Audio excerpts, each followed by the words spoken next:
They have set up kings, but not by me. They have made princes, and I knew it not. Of their silver and their gold have they made them idols, that they may be cut off. Hosea 8:4. You have set up rulers over your life, kings of circumstance, princes of opinion, yet they were born not of your father's will, but of your own imagination misdirected. You look to silver and gold, to outward forms, to idol ceremonies, and hail them as gods. But these gilded images cannot give you life.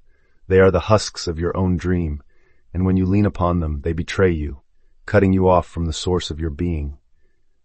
Understand, the only true sovereign within you is your Father, the great I Am, whose hand fashions worlds by the power of your own imagining. Every king you enthrone outside yourself is but a symbol of a belief you have entertained, a thought you have cherished. He wears the mask of authority, titles, offices, glittering possessions, but he reigns only because you dreamed him into power. And when his reign becomes intolerable, when his decrees turn your flesh to ashes, you discover he was never ordained by your Father at all. Now comes the crucible. Those false lords are struck down, their courts dissolve, their treasures vanish. It is the severing you feared, yet it is the very grace you needed. For as these idols fall away, you see that every decree they issued was the Father's call to remember the kingdom within. Your soul wakes, the shell cracks, and you rise as both David and Jehovah beloved Son and Eternal Father made one. No longer will you bow to silver or to gold. The image you worship now is the living creative power in your own heart. Your Father wills, you fulfill. And there is no king but that union of imagination and fulfillment, the kingdom of heaven ever present, ever true. This text shows us two inner rulers at work. The kings and princes are our self-images, our chosen identities and sub-personalities that we elevate without reference to the true ground of being, not by me. When we idolize external symbols of success, silver, gold, we fragment our consciousness around what appears powerful, rather than what is truly formative. The result is inner exile, cut off from our own core. In this framework, God is our universal imagination, and every outward condition is a literal product of an inner image enthroned in the mind.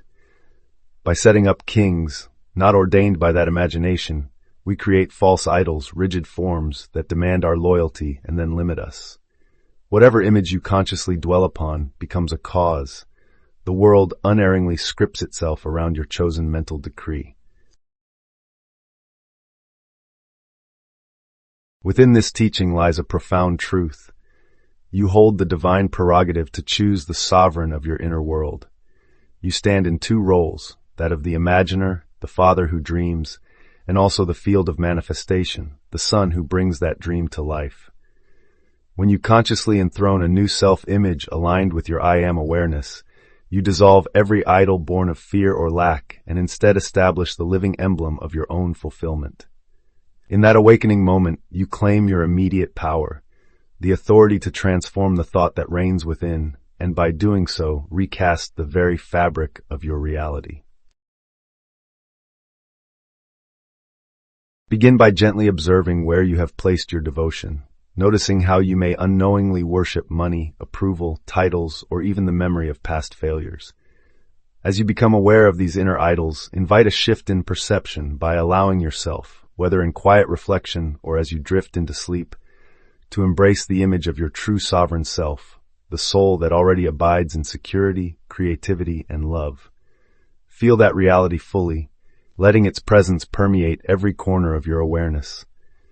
Then hold fast to this new inner act, consciously refusing to entertain the old idols when they arise. Each time they attempt to claim your attention, gently redirect your focus back to the sovereign image you have chosen.